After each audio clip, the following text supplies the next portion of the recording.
Tonight, we return to a world where staircases shift when no one is looking, where portraits whisper softly from their frames, where magic curls like mist through hidden hallways and candle-lit towers, and where a boy with a lightning-shaped scar dreams once more of a place he calls home.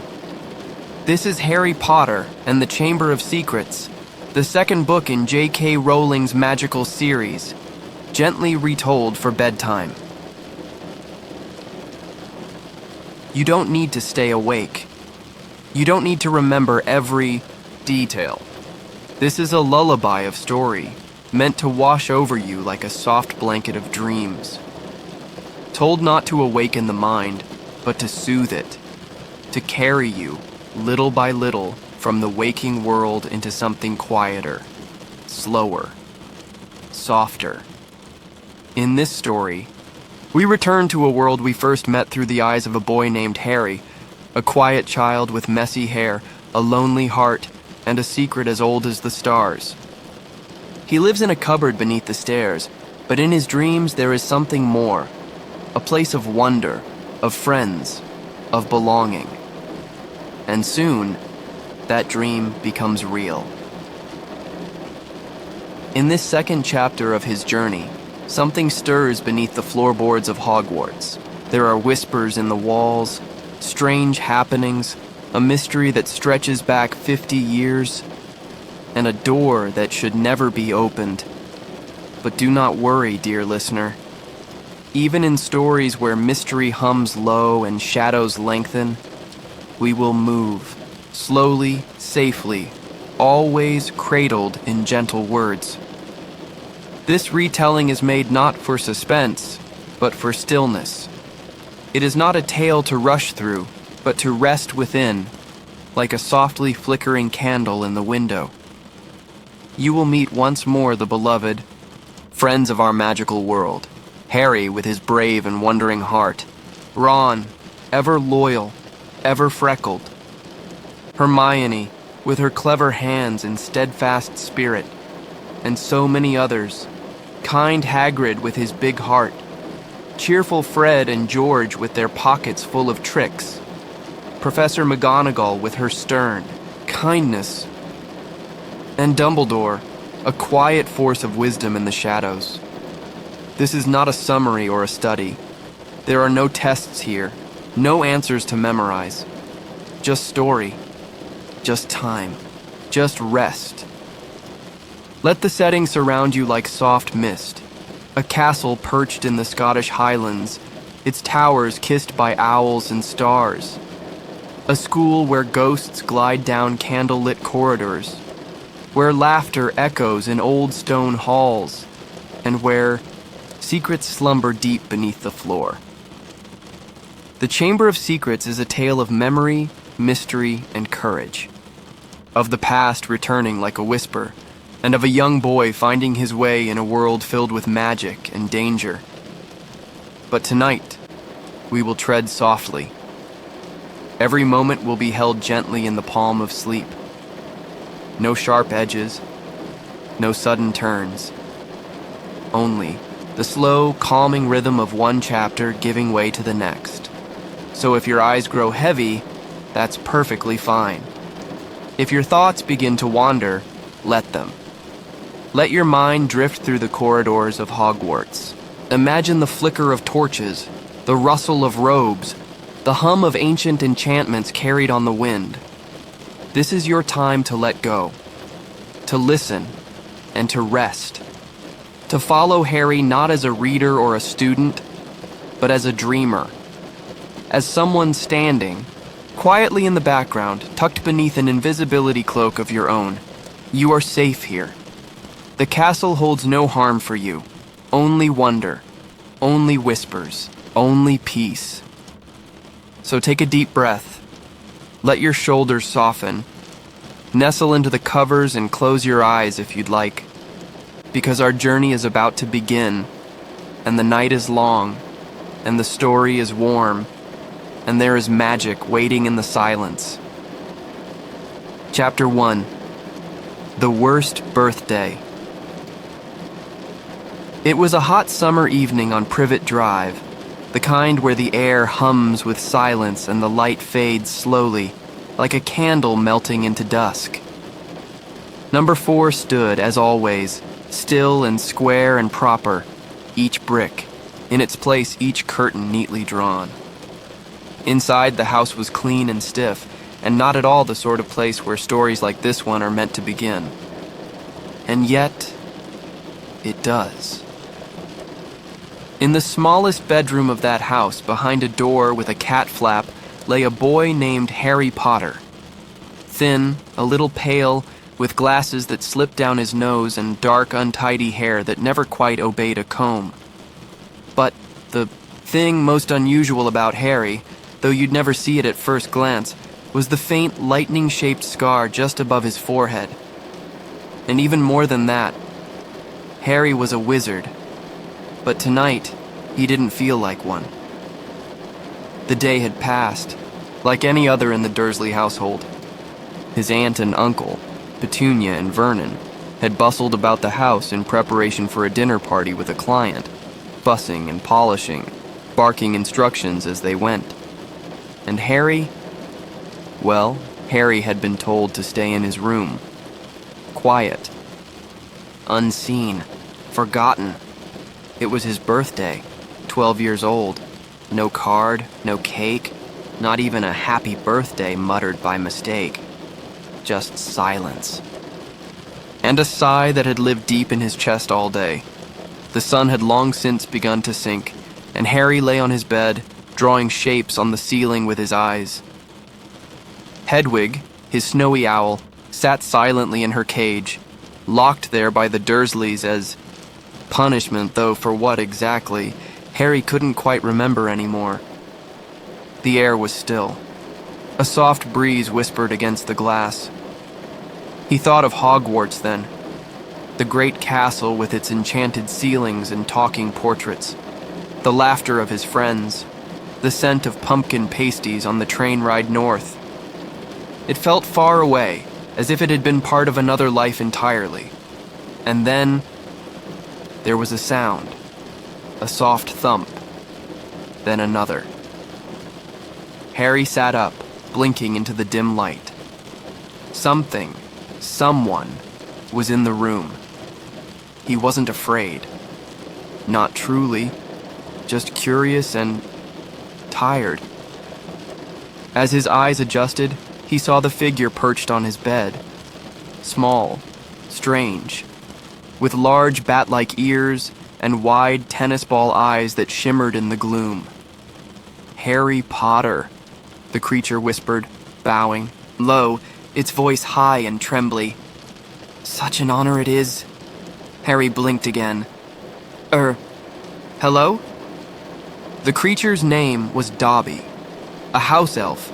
He had come to warn Harry, to tell him in no uncertain terms that he must not return to Hogwarts this year. That danger was coming. Terrible danger. Harry, of course, didn't understand. And in the calm hush of this retelling, we need not rush through their conversation. Only know this. Dobby, though fidgety and strange, seemed deeply afraid. He hinted at a plot, a mystery.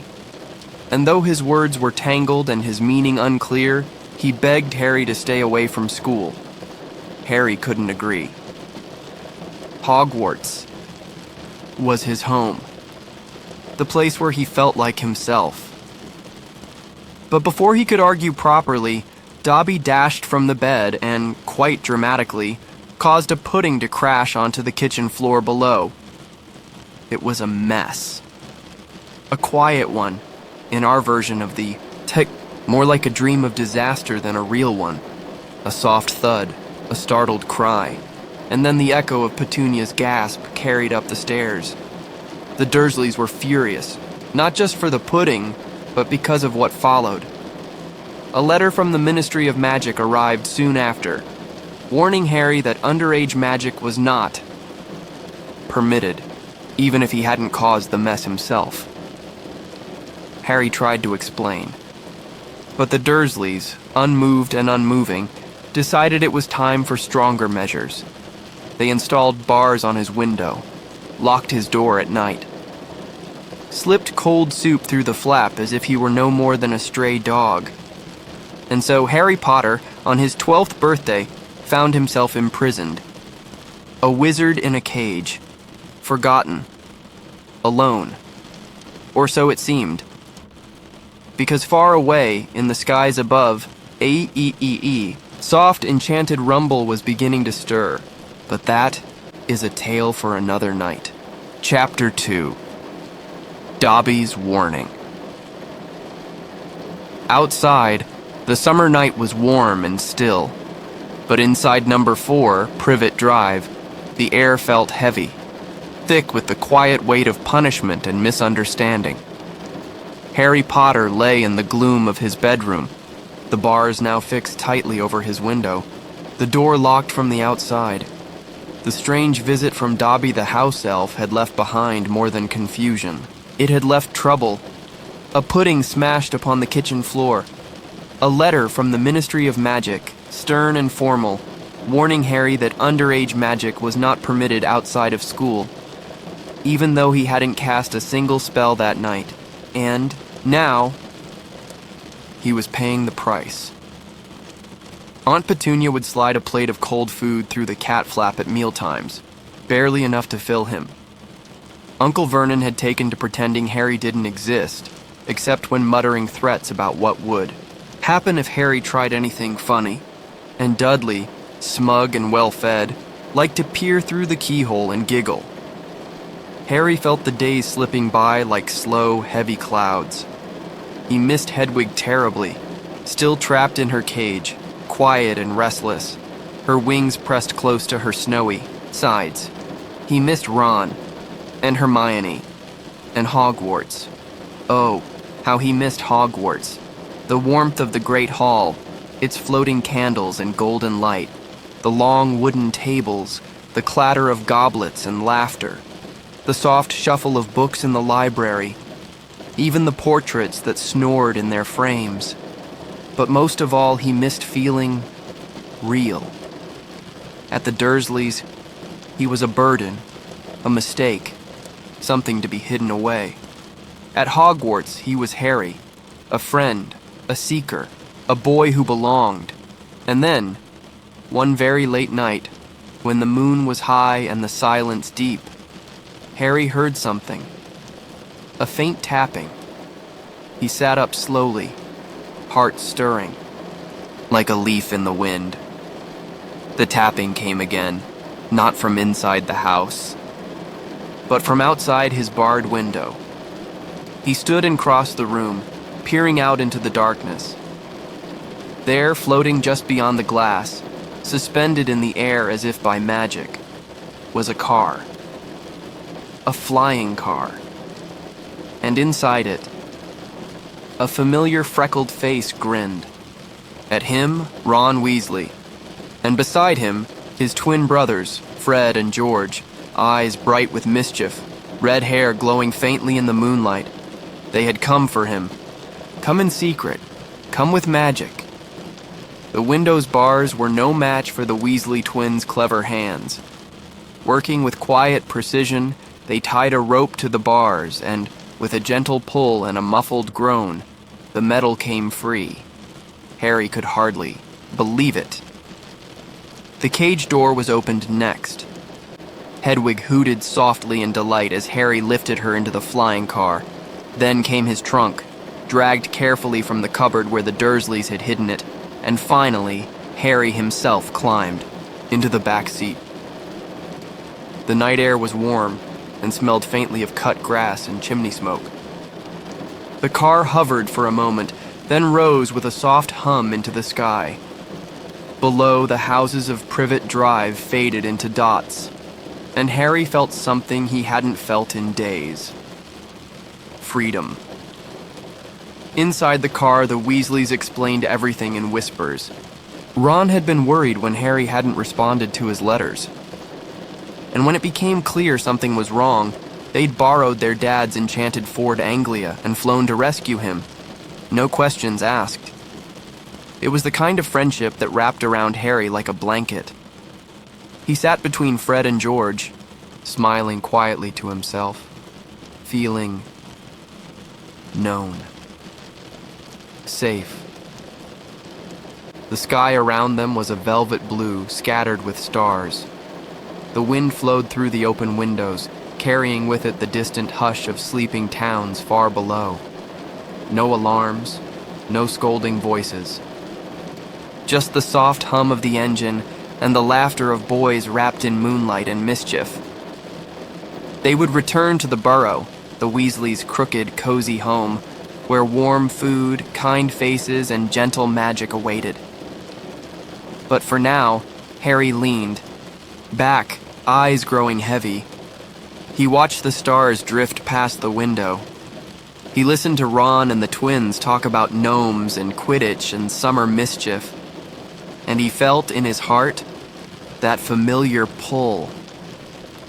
Home wasn't a place, he thought, as sleep began to wrap him in its gentle arms. Home was people. Home was kindness. Home was this. Chapter 3. The Burrow. The sky had begun to pale, touched with delicate streaks of lavender and gold, when the flying car dipped low over a sleepy field. Below, nestled among wild hedgerows and gently swaying trees, stood a house that looked as though it had been built by stacking rooms on top of each other in a great hurry, each one teetering a little more precariously than the last. Chickens clucked softly in the garden. A gnarled old tree stretched lazily toward the sun, and a faint curl of smoke drifted from a crooked chimney. This was the Burrow, and for Harry, it was like stepping into a dream. The Ford Anglia landed with a bump just beyond the garden gate. Its doors opened with a soft creak, and the boys tumbled out into the dewy grass, blinking sleepily, their hair tousled by wind and adventure. Harry stood still for a moment, taking it in. The Burrow leaned to the left and wore a patchwork of mismatched windows and shingles. It was charmingly chaotic, more like a storybook sketch than a real house, and yet it felt more real to Harry than any home he'd ever known. Inside, it was even better. The kitchen was small and cozy, filled with the rich, buttery scent of something baking. Copper pots hung from the ceiling. A clock ticked softly on. The wall, not with numbers, but with names like "Time to Feed the Chickens" and "You're Late." A basket of knitting needles clicked and clacked by themselves in the corner. And the warmth. Oh, the warmth. It lived in the very air. But that warmth was briefly interrupted by the sound of hurried footsteps. Mrs. Weasley had awoken. Her voice called out first, firm, but laced with deep care. She appeared in the doorway, wearing a faded apron and a look that could melt butter and freeze mischief at the same time. "Where have you been?" she said, arms crossed, her eyes landing squarely on her 3 sons. Ron, Fred, and George all began speaking at once, overlapping stories and apologies tumbling into the morning light. Harry stood a little back, unsure if he should speak, but then Mrs. Weasley looked at him, and her face softened. "Oh, Harry, dear," she said gently, stepping forward and pulling him into a warm, motherly hug. "You should have sent word. We were so worried." Harry felt something in his chest loosen. No one had ever worried over him like that before. Not in the way that mattered. Not with love. Breakfast at the Burrow was a soft, glorious chaos. The table was crowded with mugs and bowls and buttered toast. A frying pan floated gently over the stove, flipping eggs with a twitch of magic. Gnomes peered in through the windows, then scurried away. Ginny, Ron's younger sister, appeared briefly, blushing furiously when she saw Harry, then vanishing with a squeak. Bill and Charlie were away, but their photos smiled and waved from the mantel. Arthur Weasley arrived soon after. Mr. Weasley, with kind eyes and a deep fascination for all things Muggle. He looked at the flying car with a mixture of pride and alarm, whispering to Ron, "We'll have to have a word about that later." But no one scolded too harshly, not in a house where love grew wild. Later, the day drifted gently on. Harry explored the house like a happy shadow, marveling at its quirks, the mirror that scolded you for your hair, the ghoul in the attic, who moaned like a distant wind, the garden tangled and alive, where gnomes had to be tossed over the hedge every few days, and Ron's room. Oh, Ron's room. It was at the very top of the house, with sloping ceilings, and posters of the Chudley cannons fluttering slightly in the breeze. It smelled of old books and peppermint, and to Harry, it was perfect. They lay on the floor for a while, talking about Hogwarts and Quidditch, and how Fred had enchanted Ron's prefect badge to say Pinhead. The sun moved lazily across the wooden floorboards, and the world felt still. That night after supper, the Burrow glowed in the soft hush of twilight. Candles flickered in the windows. Crickets sang in the hedgerows. And the stars began to blink open above the roof, one by one, like sleepy eyes. Harry sat on the steps for a moment, Hedwig perched beside him. She fluffed her feathers and looked out over the fields, peaceful and content. And Harry let himself feel it. That slow, golden sense of belonging. Not the loud kind, not the kind that shouts or insists, but the quiet, steady kind. The kind that lives in teacups and shared laughter, in someone remembering how you take your eggs. For the first time in weeks, he wasn't counting days. He wasn't longing to be elsewhere. He was here. He was home. And above, the stars kept watch, as sleep began to gently gather around him once more. Chapter 4, at Flourish and Blotts.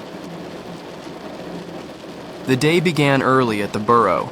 The kitchen was humming with soft activity, teacups clinking gently, toast popping up from the old magical toaster, and a mild debate between Fred and George over whether gnomes could be trained to sing. Mrs. Weasley moved with calm purpose, her wand flicking through the air as she packed robes and lists and handkerchiefs into bags. For today, the Weasleys and Harry were going shopping.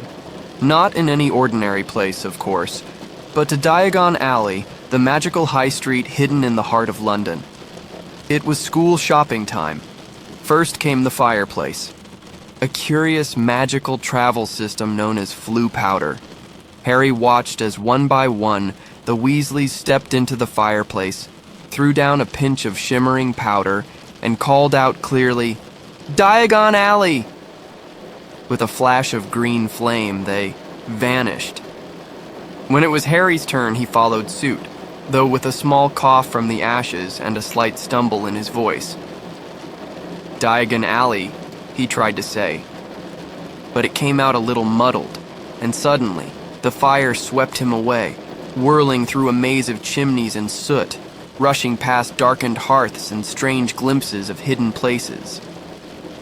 He landed hard on the stone floor of a dim, shadowy shop, filled with glass cabinets of dusty, unpleasant-looking objects, and the faintest shiver of something cold in the air.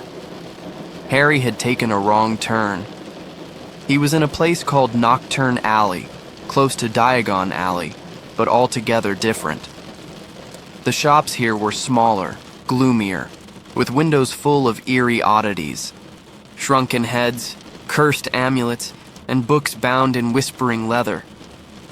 He kept to the shadows, quiet and small, until a familiar figure appeared, tall, red-haired, and just a little frantic. It was Hagrid. The gentle half-giant took Harry by the elbow and led him safely back toward the light, back to the bright bustle of Diagon Alley, where the world smelled of parchment, cauldrons, and sweet treacle tart. Soon, Harry was reunited with the Weasleys, who had arrived just fine. They wandered together past Gringotts Bank, where goblins clicked their claws over mountains of coins, past Madame Malkin's robe shop, and the apothecary with its jars of silvered roots and bat spleens. And then, at last, to Flourish and Blotts, the bookshop. It was alive with noise and excitement, crowds pressing against the glass, shelves towering like cathedral walls, and in the center of it all, a man with dazzling white teeth and golden hair, signing books with a flourish of his peacock blue quill. Gilderoy Lockhart. Author of such charmingly named books as Magical Me and Gadding with Ghouls, he beamed at his fans with a smile that could light up a chandelier. He spotted Harry and seized his moment. "Harry Potter!" he cried, loud and gleaming. The cameras flashed. Books were pressed into Harry's arms. Lockhart posed with him, as if they were old friends. And before Harry could protest, Lockhart had announced that he would be returning to Hogwarts as their new defense against the dark arts teacher. Harry, a little dazed, escaped as soon as he could, his ears ringing and his hands full of Lockhart's smiling face on glossy covers. But the excitement had only just begun. In a quieter corner of the shop, Harry found Ron and Hermione. Ron's arms were full of old books, secondhand and softened by time. Hermione, meanwhile, clutched her copies of Lockhart's works with a dreamy sort of awe. Then, a familiar drawl cut through the air. Draco Malfoy. He stood nearby, his pale hair neat and his smirk sharper than ever. "Well, well," he said softly. "If it isn't the famous Harry Potter." His father was beside him, Lucius Malfoy, a man with pale, cold eyes and a cane topped with a serpent's head. His voice was smooth and sharp like ice. Lucius turned his gaze on the Weasleys, and what followed was a quiet, brittle exchange. Words passed between Lucius and Arthur Weasley, polite on the surface, but bristling with something underneath. Lucius sneered at the second-hand books, at the patched robes. He spoke of bloodlines and purity in that silky, sinister way, and Arthur, usually so mild, stood firm, eyes steady. "You speak of values," Mr. Weasley said evenly, "but I see only pride." For a breathless moment, it seemed there might be more. A duel of fathers, sparked by something ancient and bitter. But Mrs. Weasley stepped in, gentle and firm, and the Malfoys turned, their cloaks sweeping behind them, like dark waves, disappearing into the crowd. Later, as the sun dipped low and the golden afternoon turned to a sleepy hush, the Weasleys and Harry made their way home. The flying car shimmered once more with magic. Trunks clinked with books and bottles. And Harry, though weary, felt a strange stirring of things to come. New teachers, new spells, and something else. Something quiet, like a whisper in the walls of Flourish and Blotts. A shadow that lingered, behind silver hair and cold eyes. But for now, there was only the sound of the wind through the fields, the hum of magic, and the soft promise of another year at Hogwarts, waiting just around the corner. Chapter 5. The Whomping Willow.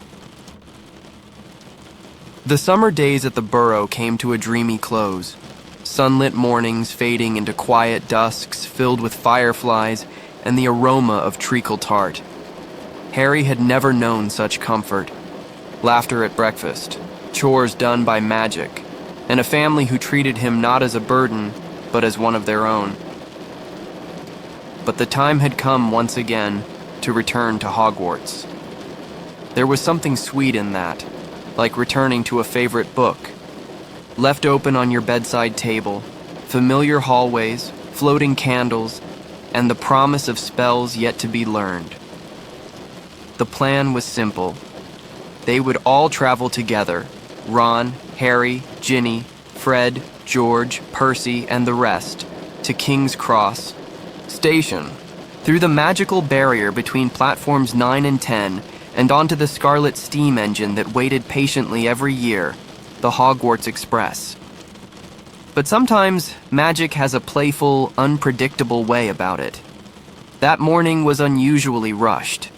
A last-minute search for a forgotten spellbook, Percy polishing his prefect badge, Fred and George sneaking a pocket full of enchanted sweets, and Ginny fretting over her very first term at Hogwarts. When they reached the station, the platform was buzzing, children hugging their parents, cats in carriers meowing softly, and the whistle of the train calling like a faraway lullaby. Fred and George disappeared through the barrier first, a gentle shimmer between two brick columns. Then Percy. Then Ginny. And then it was Harry and Ron's turn. They took a few steps back, ready to run at the wall between platforms, just like they'd done before. But this time, nothing happened. They collided with the bricks, solid, unyielding. The barrier was sealed. They tried again. Still nothing. They were trapped. On the wrong side, with the train steaming gently away on the other. For a moment there was silence. The magic had slipped through their fingers. But then, Ron's eyes sparkled with mischief and marvel. "Could use the car," he whispered. "The flying Ford Anglia." It shimmered blue and innocent in the Muggle car park, but under the bonnet purred a heart of magic. Enchanted by Mr. Weasley, it could soar above rooftops, glide through clouds, and disappear with a flicker of invisibility. With wide eyes and thudding hearts, the boys slipped inside. The door clicked shut like a secret promise, and with a soft whoosh of air and the creak of old magic, they were flying. Up and up they went, over houses and steeples, past clouds that floated like gentle dreams. The Hogwarts Express gleamed far below, winding through the countryside like a scarlet ribbon. They followed it high above, soaring in the sky, two boys in a suitcase full of excitement and wonder, but magic has its limits. And the car was growing tired. The engine gave a shudder. The invisibility charm flickered, and as they neared the ancient towers of Hogwarts, the sky grew heavy. The car coughed, and they began to descend. Below them was the castle, tall, shadowed, and welcoming. And just beside the winding drive stood a tree. But not just any tree. It loomed with thick branches like arms, knotted with age and power. Its leaves rustled, but not with wind. It was the Whomping Willow. They landed with a thud, hard and sudden, into its grasp. And the tree did not take kindly to visitors. With great whooshing limbs and thunderous swings, it thrashed at the car. Branches slammed against the roof. Leaves flew like startled birds. Harry and Ron ducked, fumbling for the door handles as the tree tried to pummel them into pulp. But somehow the car, injured but defiant, lurched forward. It spat them out with a groan and vanished into the forest, creaking and smoking and deeply offended. The boys lay on the ground, bruised and breathless, beneath the swaying limbs of the now settled Willow. Their journey to Hogwarts had been unconventional. Soon they were spotted. Professor Snape found them first, his robe sweeping behind him like dark curtains. His eyes glittered with suspicion and scorn. He led them through the familiar stone corridors, past curious portraits and whispering suits of armor. They were scolded, of course. Snape's voice was cold and clipped, but Professor McGonagall was sterner still. And even Dumbledore, kind and twinkling as ever, looked at them with a quiet seriousness. Rules had been broken. The secrecy of magic had been risked. But they were allowed to stay. No expulsion, just warnings. And the lingering knowledge that their return had caused quite a stir. That night, as Harry and Ron finally reached the Gryffindor common room, warm and golden, full of chatter and crackling fire, the chaos of the day melted into quiet comfort. Hermione was waiting, of course, with a mixture of relief and disapproval. "Honestly," she sighed, "you could have been killed." But the couch was soft, the stars blinked beyond the windows, and the castle wrapped itself around them like a great, enchanted blanket. Another year at Hogwarts had begun, not with a train ride, but with flight, fury, and the whispering leaves of an ancient tree. And somewhere, far in the shadows, the Chamber of Secrets waited to stir. But not tonight. Tonight, there is only warmth and wonder, and the soft hush of the common room as sleep calls the young wizards home. Chapter 6. Gilderoy Lockhart. Morning in the Gryffindor Tower came wrapped in golden light. Sunlight slipped through stained glass, casting sleepy colors across the beds. Somewhere below, the scent of toast and treacle drifted upward, and the idle, soft murmurs of returning students filled the halls once more.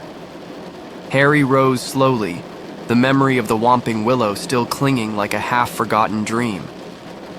But here he was. He had made it. Back at Hogwarts. Back where magic lived and breathed, in every stone. It was the first day of classes, a day of fresh ink and clean parchment, of wands tapped thoughtfully on the edges of desks. A day of curious spells waiting to be spoken aloud. As students flowed like warm rivers through the corridors, the chatter centered around one name. A name as golden and gleaming as the morning itself, Gilderoy Lockhart. He had arrived with a flash of brilliance. Wavy hair perfectly set, teeth that sparkled like polished crystal, and robes in shades of robin's egg blue that swirled dramatically when he turned. His books had filled entire sections of Flourish and Blotts, autobiographies, each more fantastical than the last. Travels with trolls, holidays with hags, magical me.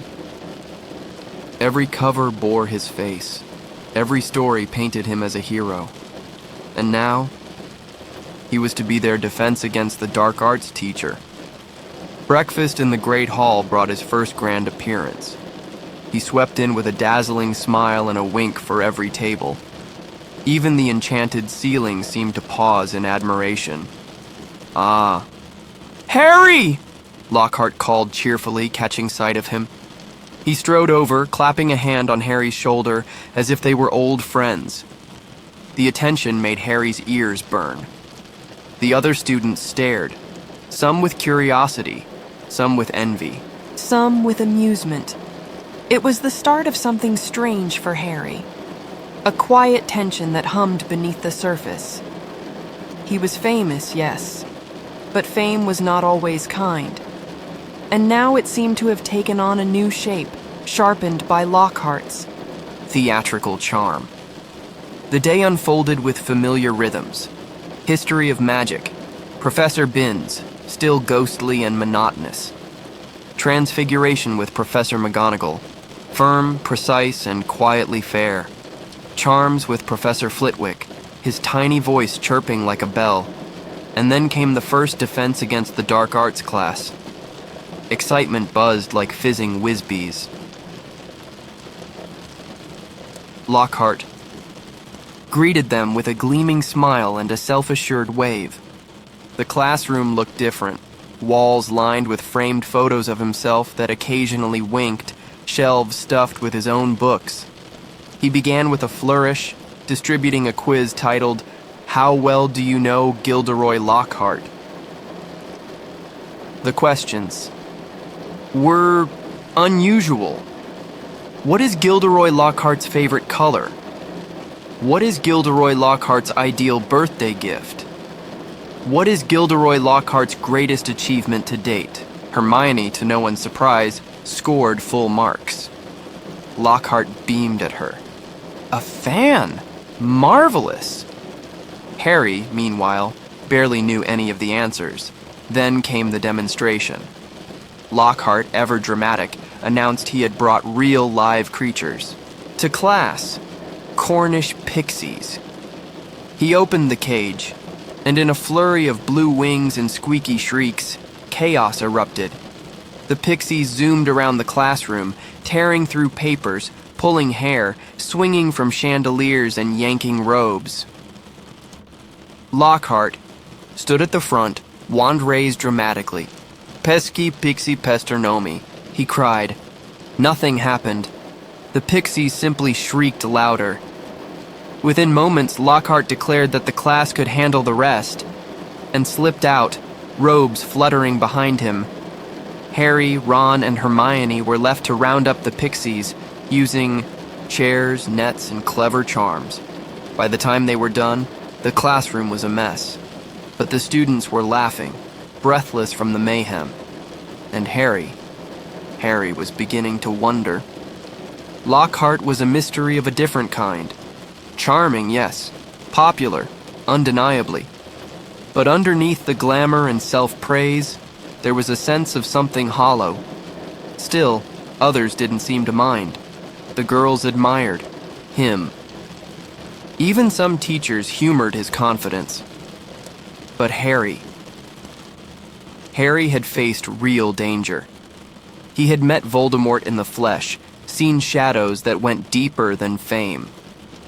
And so Lockhart's theatrics felt like a glittering veil. As the days went on, Lockhart found ways to involve Harry in his tales.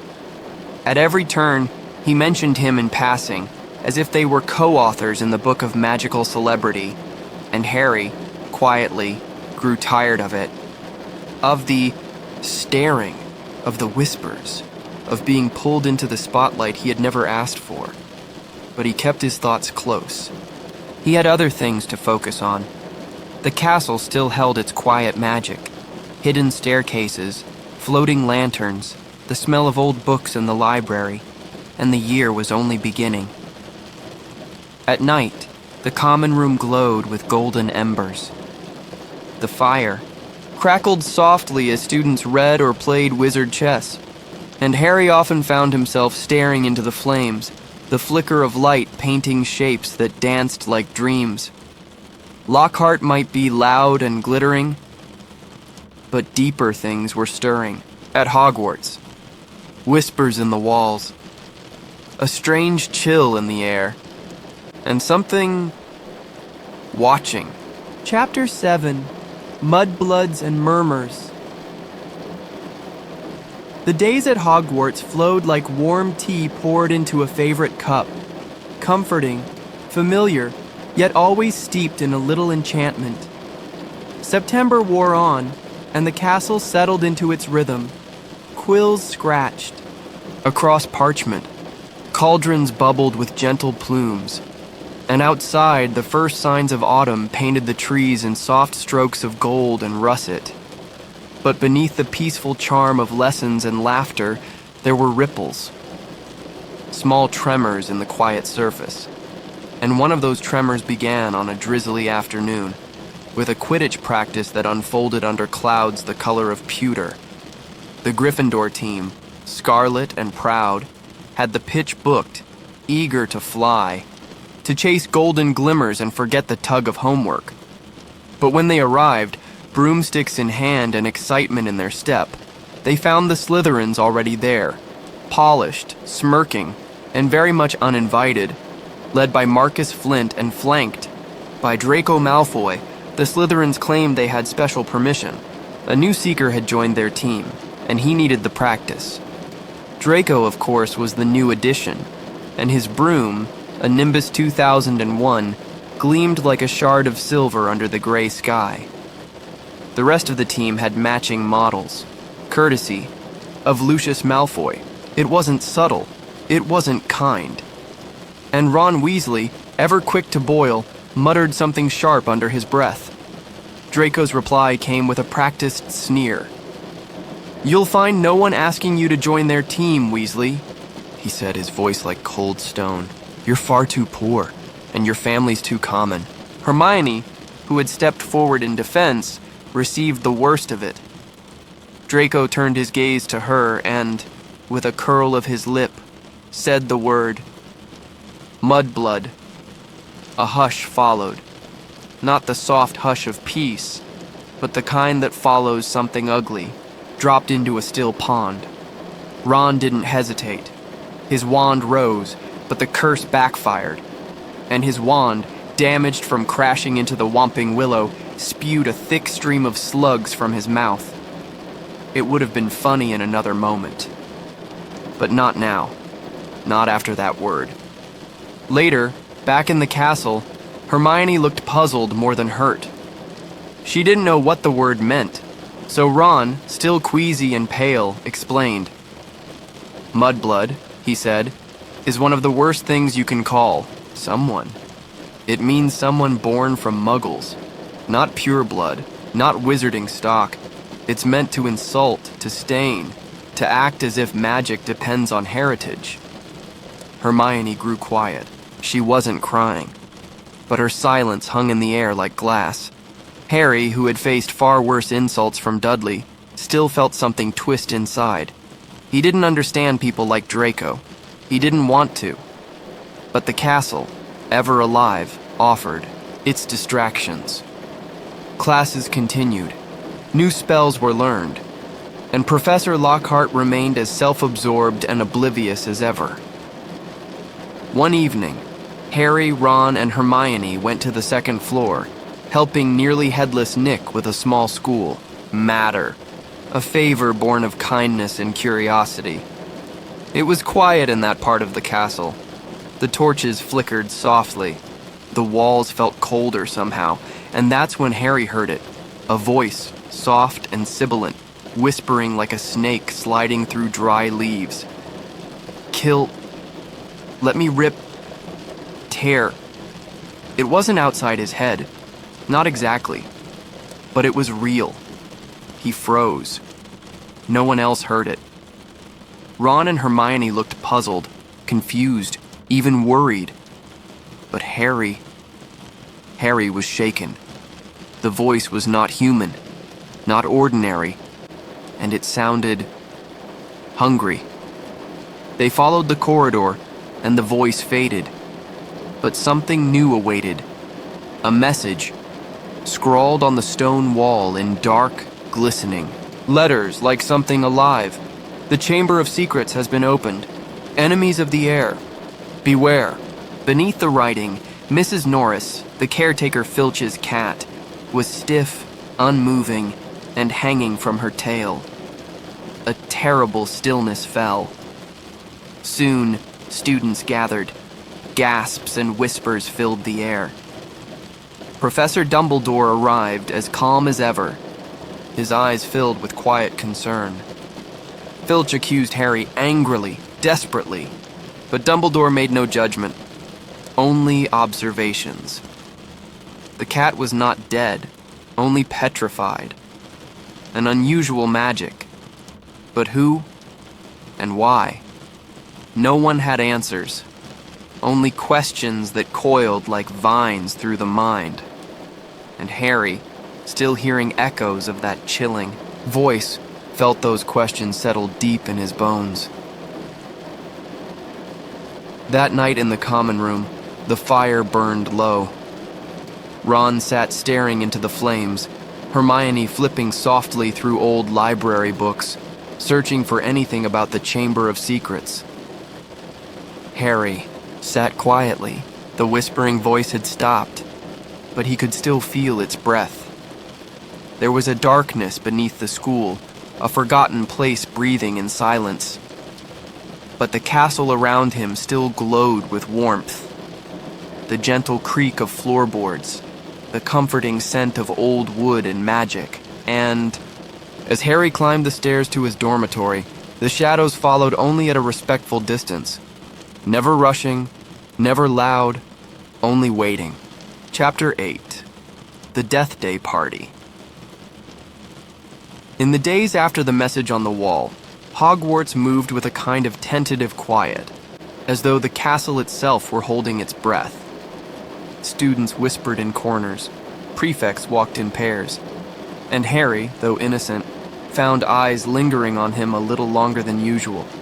But even amid the unease, life at Hogwarts found its soft and strange rhythms.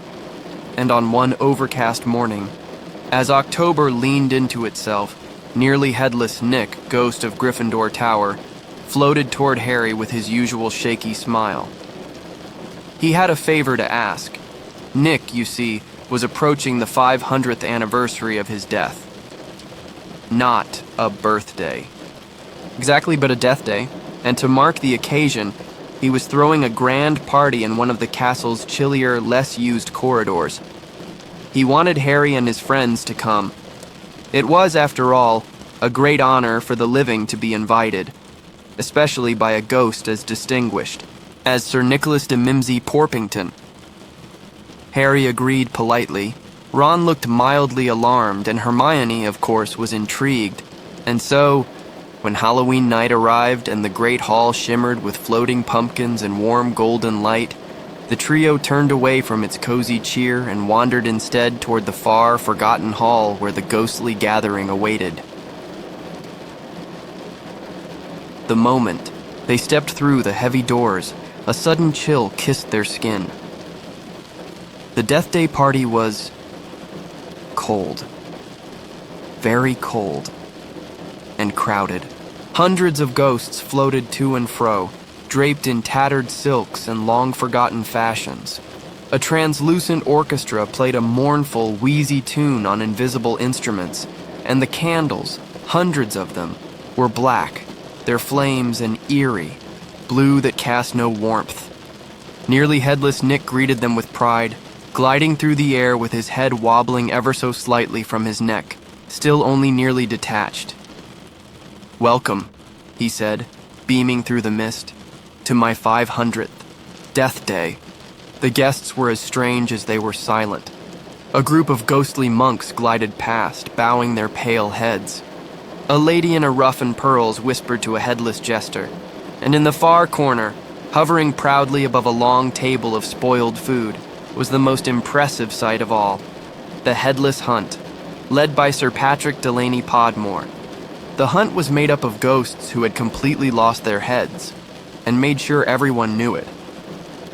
They played games like head hockey and head juggling, and took great delight in teasing nearly headless Nick, whose attachment to his own head was a sore subject. Harry, Ron, and Hermione tried to be polite, but they were shivering from the cold, and the food, though beautifully arranged, was utterly inedible. Rotting fish, burned cake, and moldy cheese sat untouched, meant to give off strong smells for those ghosts who still clung to memory. Ron nearly gagged. Hermione kept her composure. Harry smiled kindly at Nick and tried not to stare too much as a ghost in armor passed through a solid pillar with a disapproving huff. After a time, the trio slipped away from the party into the cool corridors of the second floor, and that's when it happened again. Harry heard it, soft and slithering, a voice like wet silk on stone. "Rip, tear, so hungry." He froze. The voice was closer this time. Too close. "Did you hear that?" he whispered. Ron and Hermione shook their heads. It slithered again. "So long. Kill." Harry turned, following the sound, drawn as, though in a dream, the castle was empty, echoing and cold, as if something ancient had just passed through. They hurried up a staircase, their footsteps hushed. And then they saw it. Another puddle of water. Another message. And this time, a trail. Dark, glistening, leading away through the corridor. No creature in sight. Only silence. Later, back in the common room, the fire whispered and popped. Hermione flipped through old pages of magical theory. Ron wrapped a blanket around his shoulders, and Harry stared at the flames. The whispering voice stayed in the corners of his thoughts, unsettling but soft, like something just beyond reach, something that watched and waited. But outside the windows, October winds pressed gently against the glass, and the stars twinkled behind a veil of thin clouds.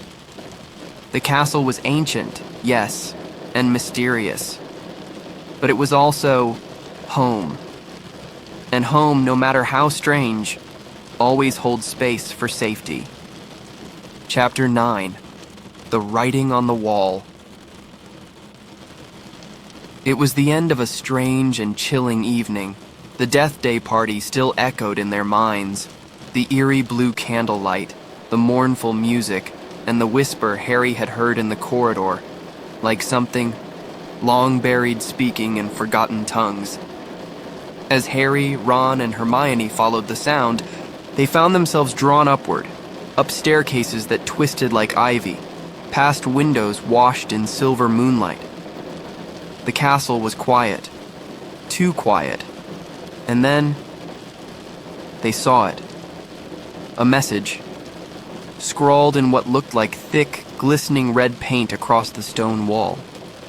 The Chamber of Secrets has been opened. Secrets has been. Enemies of the Heir, beware. Beneath it, on the floor, still and strange, was the stiffened form of Mrs. Norris, Filch's thin and watchful cat. She lay there frozen, her eyes wide, her fur stiff as wood, as if turned to stone. A long puddle of water shimmered around her paws. For a moment, no one moved. The corridor felt hushed, like the breath before a storm. Then voices, footsteps, and suddenly, a crowd. Within moments, the hallway filled with curious students, faces wide with fear and fascination. And then a terrible cry. "My cat!" came, Filch's wail, his voice ragged with horror. He fell to his knees beside Mrs. Norris, trembling hands reaching but not touching. He turned to Harry, eyes burning. "You've killed her! You did this!" But Harry hadn't. He had only found her, like everyone else. Filch's accusations were quick and fierce, his voice rising until teachers began to arrive. McGonagall in her stern, sweeping robes, Snape with his dark eyes, narrowed like blades, and Dumbledore, calm and ancient, stepping softly into the silence. They guided Harry, Ron, and Hermione away from the frightened crowd and toward the office of Professor Lockhart, who, despite the gravity of the moment, seemed oddly thrilled to have such excitement under his own roof. There, with Mrs. Norris laid upon a velvet cushion, Dumbledore knelt to examine her. "She is not dead," he said gently, his voice deep and still as water. "She has been petrified." A hush settled over the room. Petrified. Not killed, but frozen, locked in magical stasis. "She could be revived," he continued, "but it will take time." Filch, still trembling, accused Harry again. He had seen Harry near the cat. He had heard him speak in strange ways before. But Dumbledore's eyes, calm, knowing, rested gently on Harry, and he believed him. No punishment. No guilt, only a deeper mystery now unfolding. Back in the common room, Ron turned to Harry with wide eyes. "You heard that voice," he whispered. "No one else did. And now this." Hermione was quiet, thoughtful. She pulled a thick book into her lap, its title faded with time. "There's something strange about this," she said softly. "The Chamber of Secrets. I've read about it somewhere. It's not just a legend." That night, sleep came slowly. The castle felt different now. Not dangerous exactly, but listening, as though it held its breath in the darkness, waiting for something ancient to awaken.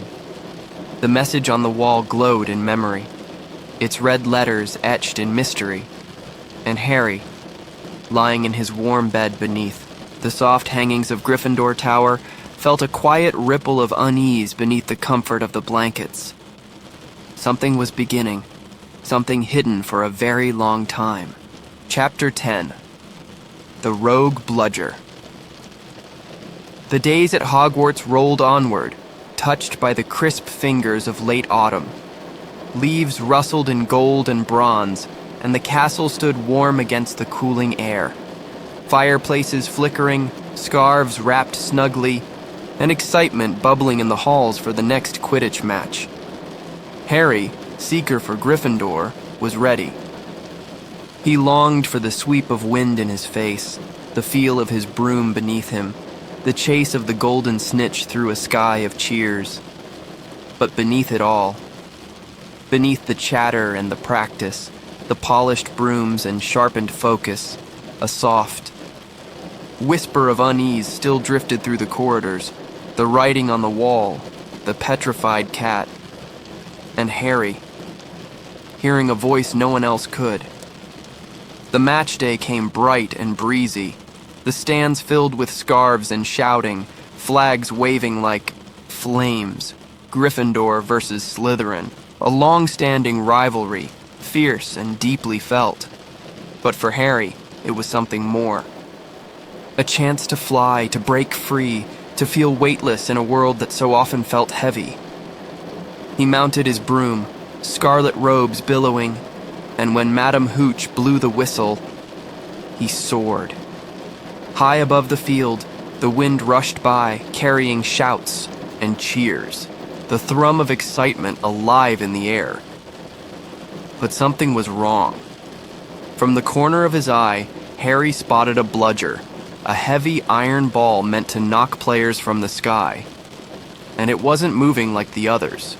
It wasn't darting, between teams or circling randomly. It was focused, fixed on him, like a predator locked on its prey. Again and again it lunged for him with alarming speed, forcing Harry into loops and dives, his teammates shouting from all sides. "Something's off!" Fred called, his bat swinging as he tried to deflect the rogue bludger. "It's only going for you," and it was. Wherever Harry flew, the bludger followed, furious and relentless. Madame Hooch hadn't seen, not yet. And Oliver Wood, their captain, was torn between calling time and urging Harry to go for the snitch. "I can catch it," Harry said between gasps, his brow damp, his arm aching from near misses. "I'll do it fast." So he flew harder. Faster. 3. Wind howled in his ears, the rogue bludger smashing past with deadly force, so close he could feel the wind of it, and then, there it was, the snitch, glinting gold, hovering just above the field like a firefly caught in a dream. Harry leaned forward, his broom responded, and just as the bludger crashed into his arm with a crack of pain, he reached and closed his fingers around the snitch. Victory. Gryffindor roared. The match was theirs. But Harry was falling. He awoke much later in the hospital wing, his arm bound in bandages, a dull, distant ache pulsing through it. Madame Pomfrey stood over him with a frown, muttering about dangerous games and magical bones. "You'll stay the night," she said, her voice brisk but kind. "You'll be mended in the morning." The ward was quiet, lamplight soft and golden against the stone. Outside, rain whispered gently on the windows, and the castle exhaled into sleep. And then, a figure appeared by the bed. Small, strange, eager-eyed and trembling. It was Dobby. The house elf wrung his long fingers, his voice a hurried whisper. "Harry Potter must not stay here," he pleaded. "He must not stay at Hogwarts." Harry tried to sit up, winced, and stared at the creature in disbelief. You made the bludger go after me?" Dobby's eyes filled with tears. "I had to, sir," he whimpered. "To protect you, to make you too hurt to stay." He explained, fragmented, frantic. that something terrible was happening at the school, that it had happened before, that the Chamber of Secrets was real. But he could not say more. The magic that bound him held his secrets tight. "I only want Harry Potter safe," Dobby whispered, bowing low. "So brave, so good. But he must not risk his life." And then he was gone. A soft pop in the silence, leaving only shadows in his place. Harry lay back against the pillows, the night wrapping around him like a thick blanket. His arm throbbed, but his thoughts raced faster. A rogue Bludger, a desperate warning, the Chamber of Secrets stirring once more. But even through it all, sleep began to pull him gently downward. There was only so much one boy could do in a day. Even one with a lightning-shaped scar, a heart full of courage, and the weight of ancient magic slowly circling his world. And so the ward grew quiet, the lamps dimmed, and rain continued its lullaby on the glass. Harry drifted toward dreams, toward rest, and toward whatever waited in the chapters to come. Chapter 11. The Dueling Club. As winter deepened its hold on the grounds of Hogwarts, the air turned crisp and silver-frosted, and the lake became a mirror of stillness. Inside the castle, fireplaces crackled and scarves curled like sleepy serpents on hooks. Students bustled in thick socks and cloaks, and though December brought the promise of holidays, something colder still had taken hold. Whispers. Whispers in the corridors, murmurs in the common rooms. Fear clinging like fog. More attacks had occurred, more students frozen in time, petrified, silent, still as statues. No one had seen the attacker, no one knew who was next.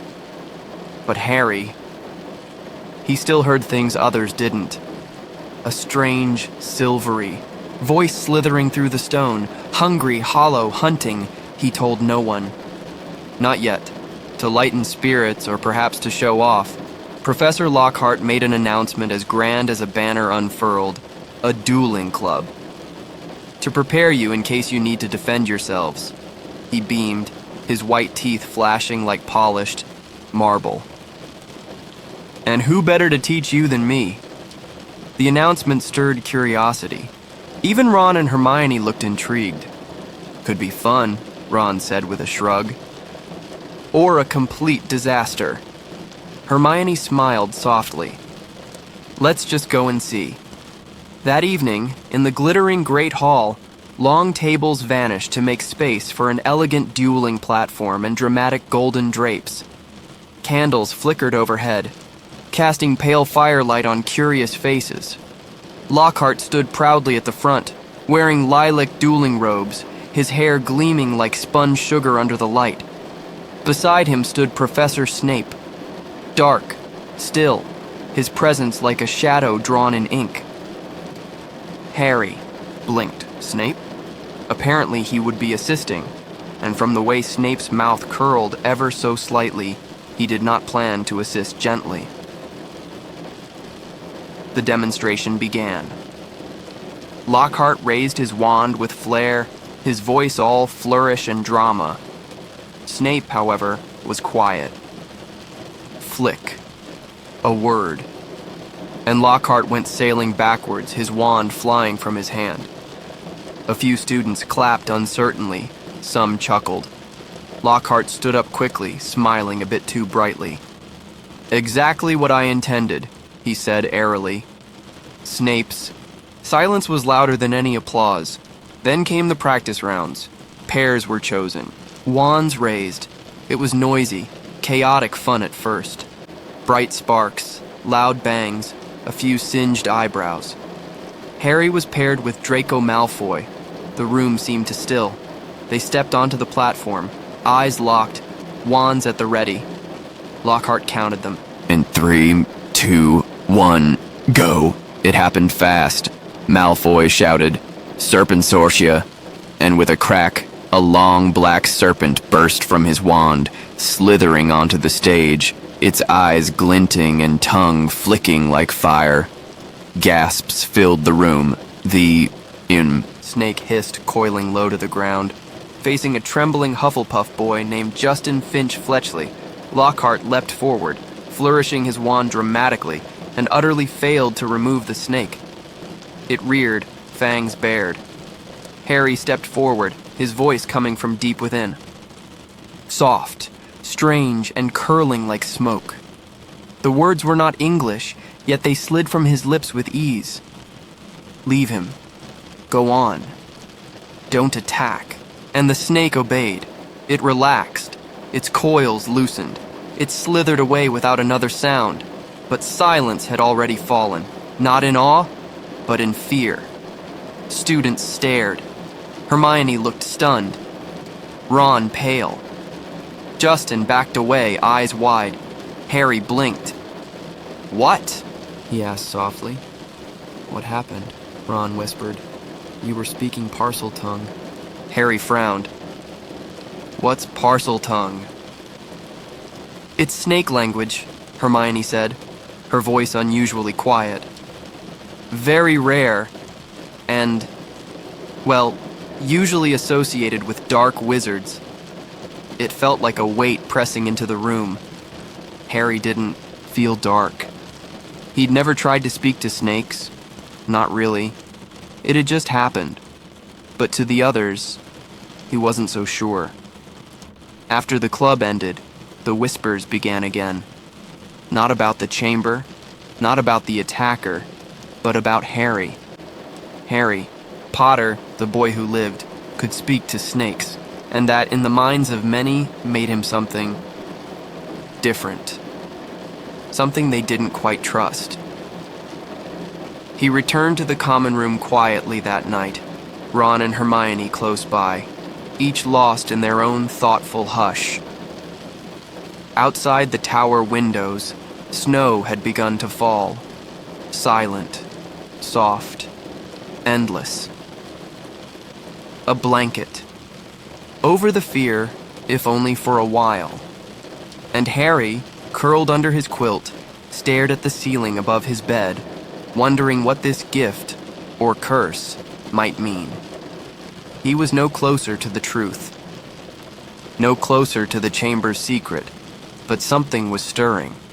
He could feel it, in the castle's bones, in the echoing pipes, in the way the very walls seemed to breathe. Sleep came slowly, carefully, wrapping around him like a gentle spell. Chapter 12. The Polyjuice Potion. It had begun as a whisper of an idea, a flicker of possibility in the candlelit corners of the library. Hermione Granger, ever clever, ever precise, had found it buried in the pages of an old forbidden book, the Polyjuice Potion, a complex and dangerous brew, capable of turning one person into another, not just in looks but in voice, in presence, in essence. And though it was difficult, perhaps too difficult, Hermione's mind was already made. To uncover the truth behind the Chamber of Secrets, they would need answers.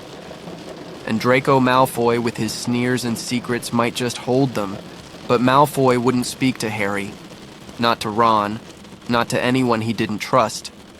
So they would become Slytherins, just for an hour, just long enough to slip into their common room and ask the right questions.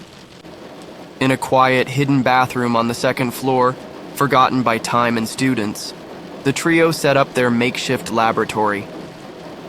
The stone floor was cold beneath their feet, the windows high and fogged with winter, and the room echoed with soft dripping and the occasional moan from the resident ghost, moaning Myrtle. She floated between stalls, swooping and sighing, her mood forever clouded by some long-ago slight. But she allowed them to work, curious perhaps and a little lonely. They used the largest stall as their brewing station, placing cauldrons, flasks, and bottles on the floor and atop the old toilet seat. And there, over many weeks, they chopped, stirred, and simmered their way through the intricate steps of the Polyjuice potion. It was a long and tiring process. Boom slang. Skin. Lacewing flies stewed for 21 days. A bit of this, a whisper of that. Carefully added, cautiously stirred.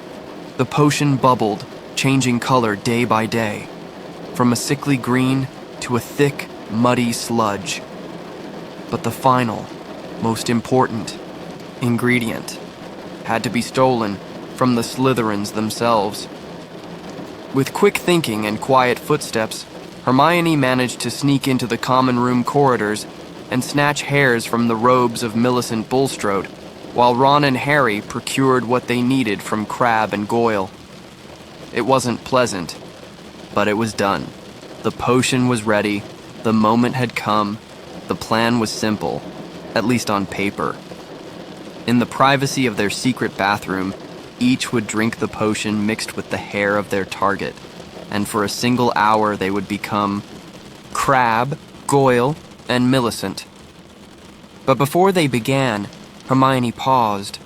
Her cup, filled with the murky, steaming liquid, seemed to tremble in her hands.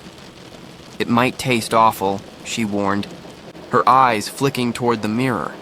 They drank, and at once the world seemed to twist. Harry felt his body stretch and morph. His hands grew heavier, thicker. His glasses slipped from his new face. His voice, when he tried to speak, was no longer his own. Ron beside him looked just as different, taller, broader, confused by his new size. But Hermione, something had gone wrong. She darted into a stall, slammed the door shut, and refused to come out.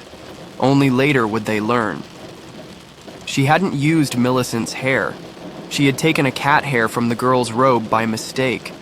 And Polyjuice potion, as it turned out, was not meant for animals.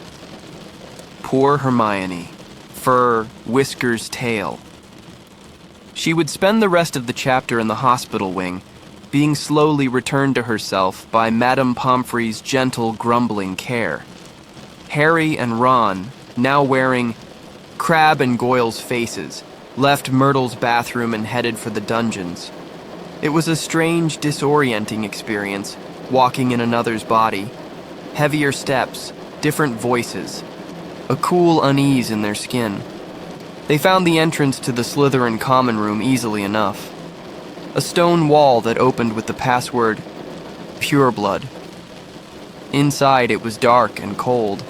The ceiling arched like a cathedral and the windows looked not out at skies or stars, but into the black, green-lit waters of the lake. Strange shadows danced across the walls. Faint ripples of giant tentacles drifted by. Draco Malfoy sat on a low-backed chair by the fire, his pale hair glowing in the dim light. He greeted them with a smirk, oblivious to their true selves. And so they sat, playing the part, asking careful questions. But Draco, for all his arrogance, knew nothing more than they did. He believed the heir of Slytherin was among them, perhaps even envied whoever it was. But he had no proof, no names. He wasn't the one behind the attacks. Still, the experience had given them a glimpse into the heart of Slytherin House. Its pride, its darkness, its lonely echo. And when the hour grew close, they slipped away, quietly. Back in the bathroom, they transformed again, returning to themselves, tired and stiff, as if waking from a strange dream. Hermione peeked out from behind the curtain, her eyes wide and feline. She looked utterly miserable. "We'll fix it," Harry promised gently. "You'll be back to normal soon." And they all laughed, a soft, tired laugh, because sometimes laughter is the only magic strong enough to lift the weight of worry. That night, as they returned to Gryffindor Tower, the fire was low, the corridors hushed. They didn't have answers. Not yet. But they had questions. And questions, when asked bravely, often lead to the truth. As Harry curled beneath his covers, the whisper of Polyjuice still lingering on his tongue, he thought of snakes in walls, and shadows in water, and secrets waiting beneath the school. The potion had changed them for only an hour, but the mystery, it deepened still, and in the quiet, the castle breathed. Chapter 13. The Very Secret Diary. Winter had wrapped its arms around Hogwarts, laying a thick hush across the grounds. Blankets of snow draped the courtyards, and frost laced the windows like silver cobwebs. Inside, the castle was warm and whispery, with fires crackling in common rooms and students muffled in scarves and mittens. But even as snowflakes danced outside, a chill had settled in the hearts of many. The attacks had continued, the fear had deepened, and questions, unanswered and uneasy, still hung in the air like the breath of something unseen. One morning, in the murmur of the common room, Harry found himself drawn to something strange. It happened during one of the castle's quietest hours, when the corridors were still and the fire in the hearth burned low.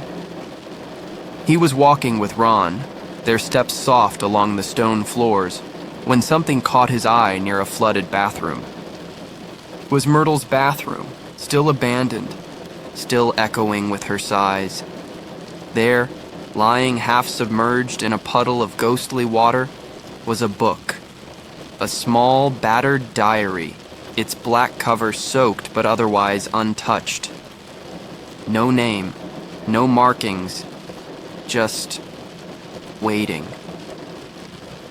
Harry bent to pick it up, feeling its quiet weight in his hands.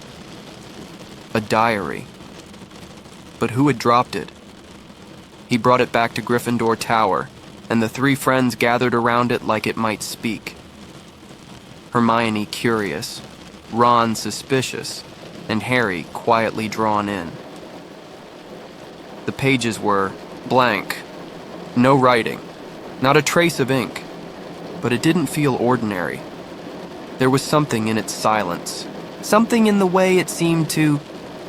Wait, Hermione suggested it might be enchanted, perhaps designed to reveal secrets when the time was right.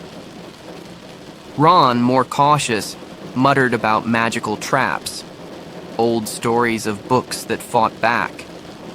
Still, Harry kept it with him. Tucked away in his satchel, the diary whispered nothing. And yet, it watched. One evening, as rain tapped gently against the windows, Harry sat alone with it. He opened to the first page, still blank, and on a soft instinct, he took a quill and wrote his name, Harry Potter. At once, the ink vanished. So quickly, so completely, it was as though the diary had swallowed it whole. Harry leaned closer, heart slow and curious. And then, new words began to appear, curling softly across the page as if written by an invisible hand. Hello, Harry Potter. My name is Tom Riddle, a voice from the past. Soft and polite, curious and calm, Harry wrote back. Careful questions, cautious wonder, and the diary answered. Not just with words, but with visions. When Harry asked about the Chamber of Secrets, about the attacks from long ago, Tom Riddle offered him more than an answer. He offered a memory. The ink on the page swirled and stretched, and before Harry could even take a breath, the room seemed to dissolve. The common. Room vanished. The rain faded. The firelight dimmed, and suddenly he was no longer sitting in the present. He was inside the memory. It was the Hogwarts of 50 years ago, dimly lit, quiet, with robes and lanterns from another era. Everything looked softer, like an old photograph, still glowing with life. He saw Tom Riddle, a young boy, pale and composed, walking through those long corridors, his gaze thoughtful, his steps silent. Harry followed him, unseen and unnoticed, like a ghost inside a dream. He watched as Tom spoke to professors, asked questions, and finally stood before a grand, carved door.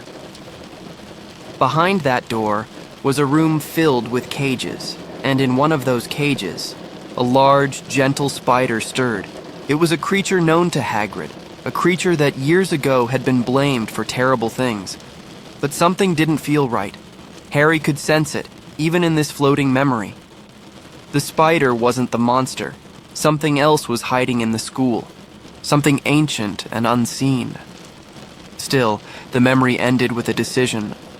Tom Riddle had pointed the finger, and Hagrid, young and large and kind-eyed, had taken the fall. The truth, it seemed, had been buried long ago, sealed behind silence, preserved only in these ghostly pages. When Harry returned to the present, the diary lay quietly before him, its pages still and pale, and he sat for a while in silence. The mystery had shifted, deepened. He knew now that the chamber had been opened before, that someone had been blamed, that Hagrid had been expelled. And yet, it didn't feel like the whole story. Tom Riddle had seemed calm. Too calm. As if he had known more than he let on. Later, Harry shared it with Ron and Hermione. They listened, wide-eyed. Hermione tilted her head, thoughtful. She believed Harry. But there were still so many threads to untangle. Was Tom telling the truth? Was Hagrid truly innocent? And what exactly was the chamber hiding? The diary, mysterious and silent, held no more answers for now. But Harry kept it close. Tucked under his pillow, he sometimes reached for it in the quiet hours of the night, wondering if it might speak again. Outside, the castle slept beneath a heavy snowfall. Inside, fires crackled. Dreams stirred, and Harry, still wrapped in the memory of that strange diary, felt the past brush against him like a cold breath in the dark. Whatever had begun 50 years ago was waking again.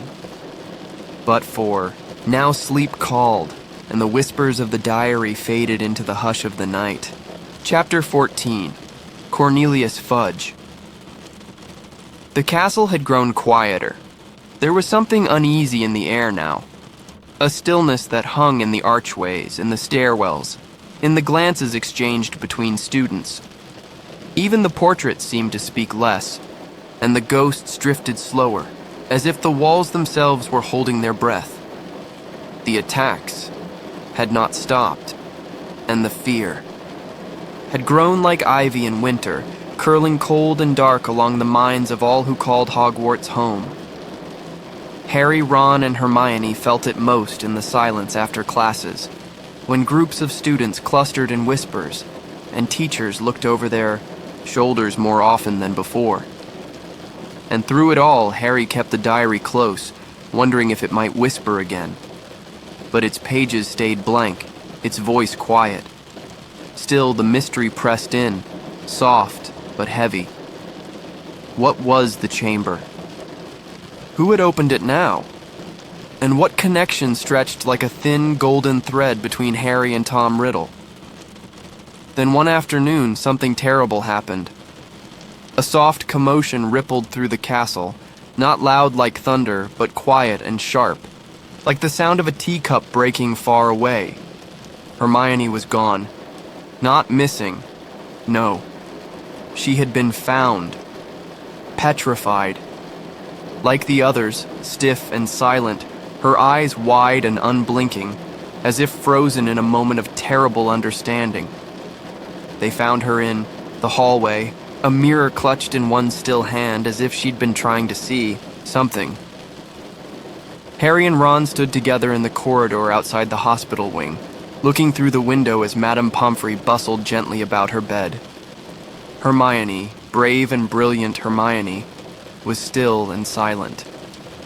and the boys felt the world tilt slightly off its axis, not with noise or drama, but with quiet, creeping grief. That night, as the rain whispered again on the window panes, Harry and Ron sat in the common room, surrounded by others who were now afraid to speak. A page had turned. The school no longer felt magical. It felt watched. Then came the summons. Harry and Ron were in bed when they heard it. The soft rustle of movement, the footsteps up the stairs to the boys' dormitory. It was Professor McGonagall. Her face was pale and set. "Come," she said gently. "It's urgent." They followed her, hearts heavy, down through the sleeping castle. The torches flickered in the halls, casting long, uncertain shadows on the stone. She led them not to her office, but to Hagrid's hut. The sky outside was deep with stars, and the wind had gone still. Inside, Hagrid was lighting a lantern. His great eyes flicked toward the door as the boys entered. "They're coming," he said softly, almost to himself, and just then, another knock. But this one, sharper. The door opened, and in stepped Cornelius Fudge, the Minister for Magic. He wore a cloak dusted with travel, and his face was lined with concern. "I'm sorry, Hagrid," he said gently, "but with things as they are, precautions must be taken." Behind him stood another man, tall, pale, with icy eyes and long blonde hair, Lucius Malfoy. He held a letter, sealed and crisp. It was from the school governors, and it said Dumbledore was to be removed. The room went still. Even Fong, Hagrid's great boarhound, whined softly in the corner. Fudge stepped forward. "Hagrid, you must come with me, to Azkaban." The name hung in the air like a cold mist. Azkaban, a prison wrapped in sea and sorrow. "I haven't done anything," Hagrid said, his voice thick and quiet. "We know," Fudge replied. "This is temporary, just while we sort things out." Lucius smirked in the corner. Dumbledore stood beside the fireplace now. Calm, composed, his silver beard shining in the firelight. "If the governors believe it is for the best," he said softly, "I will, of course, step aside." Harry watched him, and for the first time, he saw how much the headmaster's presence held Hogwarts together. Without Dumbledore, the walls seemed thinner. The dark seemed darker. Before he turned to go, Dumbledore looked toward them all. His voice gentle but certain. "You will find," he said, "that help will always be given at Hogwarts, to those who ask for it." Then he was gone, and so was Hagrid, but not before he bent low, whispering something only Harry and Ron could hear. "If anyone wanted to find out some stuff, follow the spiders." He sniffled, blew his nose loudly, and was led away. The door closed. The fire burned low, and in the silence that followed, the boys sat still, unsure. Dumbledore had left them with a riddle. Hagrid had left them with a clue, but more than anything, they had been left with a feeling that the castle was no longer safe, that fear had crept deeper into the stone. Still, in that same silence, Harry felt something else rise up in his chest. Not fear, not doubt, but quiet determination. They weren't alone. Not truly. The mystery was still unwinding, like a thread pulled gently from a tapestry, and somehow they would follow it, even if it led into the dark, even if it meant following spiders. Outside, the stars still blinked softly in the sky. Inside, the castle dreamed uncertain dreams. And in the dormitory, as Ron slowly drifted to sleep beside him, Harry lay awake a little longer. Watching the moonlight dance on the ceiling, listening to the whispering wind, He let his breath grow, slow and deep, and wondered what secrets waited in the shadows of the forbidden forest. Chapter 15. Aragog. It began with spiders.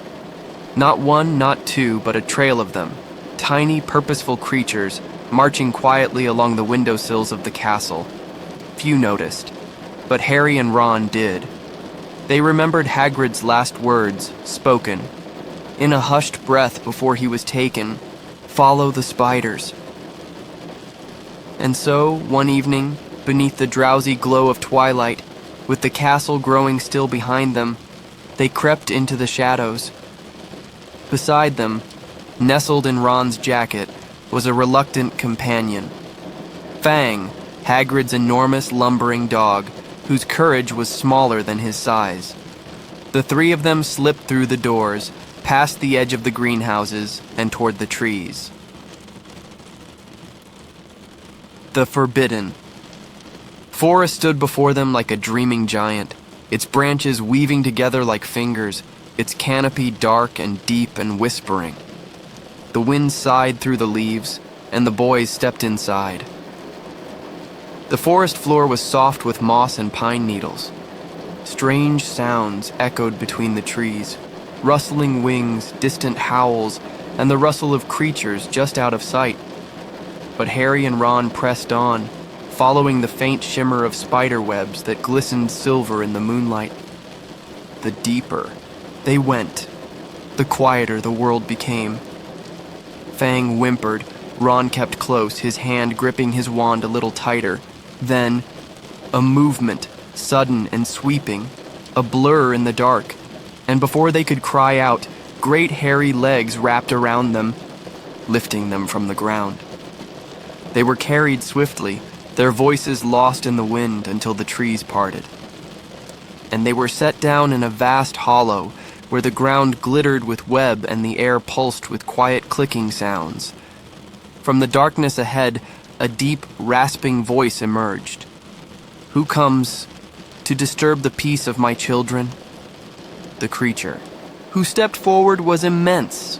A spider, huge and ancient, with many black eyes glinting in the darkness like droplets of ink.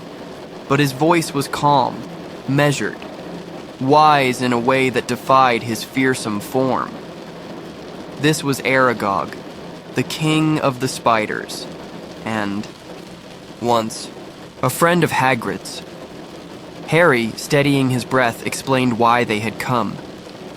He told Aragog of the attacks, of the girl who had died years ago, and of the whispers returning once more to Hogwarts. He asked quietly if Aragog knew what lived in the Chamber of Secrets. Aragog shifted, his long legs rustling over the web-strewn floor, and then he spoke. "No," he said. He was not the monster. He was not the horror from the chamber. He had been framed long ago, blamed for a girl's death, when in truth he had hidden, protected. It was Hagrid who saved him. Hagrid who cared for him as a boy, and so Aragog had kept the truth hidden all these years. But he did know one thing. The creature that lived in the chamber was ancient, older than any spider, feared even by Aragog's own kind. And above all, that creature was not a spider. The forest was quiet now. The only sound was the wind moving gently through the trees above and the soft clicking of Aragog's many legs. But then his tone shifted. He was not unkind, but he was bound by the laws of his world. "My children do not harm Hagrid," he said gently, "but I cannot deny them fresh meat." The words echoed, slow and chilling. Around them, hundreds of spider eyes began to gleam in the darkness. Fang whimpered. Ron turned pale. And Harry, with a flicker of panic in his chest, gripped his wand. But just as the clicking legs began to draw near, there came a sound, louder than before, growling and roaring through the trees like a storm of metal. Headlights flared in the dark, and with a sudden rumble, the old enchanted Ford Anglia burst through the undergrowth. It was battered, mud-smeared, and slightly wild in manner, but unmistakably alive. The car charged forward, its doors flung open. Harry and Ron didn't hesitate. They dove inside, Fang tumbling after them in a tangle of fur and paws, and the car sped off into the forest. Trees whipping past, spiders scuttling away in the glare. They didn't stop until the forest was far behind them, and the soft edges of the castle came back into view. The car creaked to a halt, huffing like a tired animal, and then disappeared once more into the trees, leaving the boys gasping, muddy, and stunned. But also closer to the truth. For now they knew. Hagrid was innocent. Aragog was not the monster, and whatever lived in the chamber was still hiding, still waiting, still dangerous. They returned to the castle with hearts still pounding, but quieter now, more focused. Each step felt heavier with meaning. Each shadow held a question. But the answers were growing nearer, and in the dormitory that night, as Ron fell into an exhausted sleep, Harry lay awake once more, listening to the rain patter softly on the windows. He thought of Hagrid sitting alone in Azkaban, of Hermione, still frozen in the hospital wing, of the spiders fleeing from something even they feared. Whatever was coming, it was close. But so was the end of the mystery. And with quiet resolve, Harry let his eyes close, his breath slow, and sleep take him gently. Chapter 16. The Chamber of Secrets. It began with silence. A heavy hush that settled over the castle like a fog. Hermione still lay unmoving, her hands folded neatly. The whispers in the halls had dwindled. The fear was thick, like mist hanging in the stairwells. And then came the news, quiet and breathless. Ginny Weasley was missing, taken. Harry and Ron sat in the hospital wing, the sky outside dim with clouds, when Professor McGonagall's voice rang faintly through the corridors. She was calling the students to return to their dormitories, all except for the teachers. Harry and Ron exchanged a glance. They crept behind the pale green curtain, hearts thudding softly, and listened to the muffled voices of the staff. Ginny, it was said, had been taken into the Chamber of Secrets. The chamber had been opened once more. And the monster, whatever it was, had claimed her. A message had been left, painted on the wall. Her skeleton will lie in the chamber forever. The words echoed in Harry's mind long after the voices faded. Outside the window, the rain began to fall. They returned to Hermione's bedside, and it was there at last they found a clue. In her frozen hand was a piece of parchment, tucked within her fingers, as if she'd clutched it just before being petrified. Harry unfolded it gently and read what she had discovered. A name, Basilisk, and a simple truth. The creature hunted through the pipes. It killed with its gaze, and Hermione had also written one more word, mirror. It all began to make sense. The monster was a serpent of legend, slithering unseen through the castle, its deadly eyes turning living things to stone. And Ginny, sweet, quiet Ginny, was somewhere deep beneath them, waiting. They rushed to Professor McGonagall, and in hushed, urgent tones they told her everything. About the voice Harry had heard in the walls, about the clues Hermione had left behind. And then, quite suddenly, they found themselves standing before Professor Lockhart. He was meant to help, to lead the search, to rescue Ginny. But as Harry and Ron looked at him, they saw only panic behind his smile. And moments later, in his office, they found his bags half-packed. Lockhart had been planning to run. It seemed all his grand tales were borrowed, his bravery only a costume, his courage no more than words on a page. But Harry and Ron were not afraid of stories anymore. They raised their wands, and with quiet determination, they led him down into the castle. They returned to Moaning Myrtle's bathroom, where the mystery had begun so long ago. And there, beside the old sink, Harry noticed a small marking. A snake, barely carved into the metal. He leaned close and spoke to it in a language he did not fully understand, but which came to him as easily as breath. Parcel tongue. The sink sank into the floor. Stone parted, and a dark tunnel opened before them, like the throat of the earth itself, waiting to swallow them whole. They stepped inside. It was cool and damp. Their footsteps echoed on the wet stone. The tunnel wound deep beneath the school, twisting and coiling like a serpent's spine. Bones lay scattered along the path. The air smelled of time and old secrets, and then a sudden collapse. Lockhart had snatched Ron's wand, tried to erase their memories in a moment of cowardice, but the spell backfired. There was a crack of stone, and a wall of rock crumbled down between them. Harry was alone now.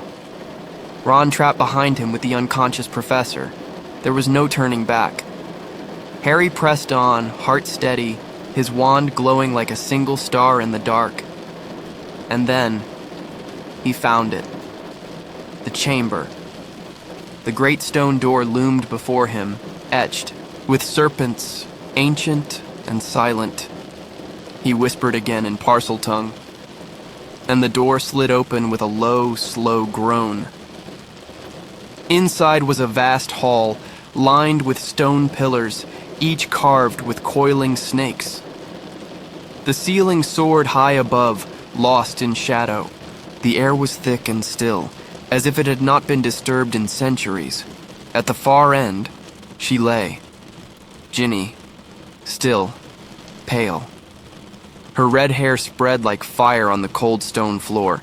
Harry ran to her, kneeling beside her, calling her name softly, but she did not stir. Then, behind him, a voice spoke. It was smooth, calm, cold. A boy stepped from the shadows, tall and pale, with dark hair and a strangely knowing gaze. His name was Tom Riddle. He smiled, but it did not warm. And as he spoke, Harry realized the truth was deeper than he'd imagined. Tom Riddle was the memory living inside the old diary, the one Ginny had confided in. He had twisted her thoughts, used her fears, and through her, reopened the chamber. He had summoned the basilisk. He had orchestrated it all. Even the moment when Hagrid had once been blamed, Tom Riddle was Lord Voldemort, before he became the name the world feared. Harry stood firm. He would not run. Not from this. Not with Ginny lying still before him. And as the chamber darkened, Tom called forth the basilisk. It slithered from the mouth of a great stone serpent, its body like a river of green scales, its eyes deadly, unseen in the gloom. But just then, from above, came a soft cry. A phoenix. Fawkes. Dumbledore's gentle, loyal bird, gliding down from the dark with feathers of gold and flame, and in his talons, a sword. The fight was quick, quiet in the retelling, though in truth it rang with courage.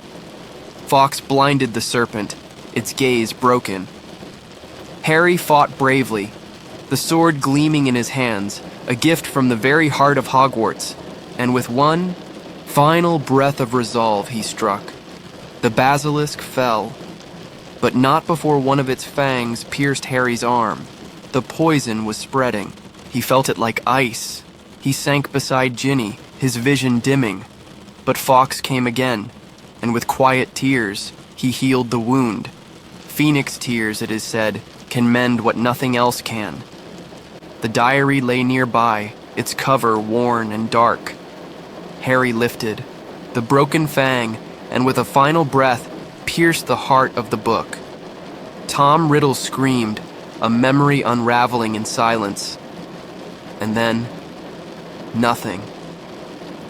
Ginny stirred. She opened her eyes, and the chamber, so full of shadow, felt just a little lighter. They returned slowly with Ginny safe between them.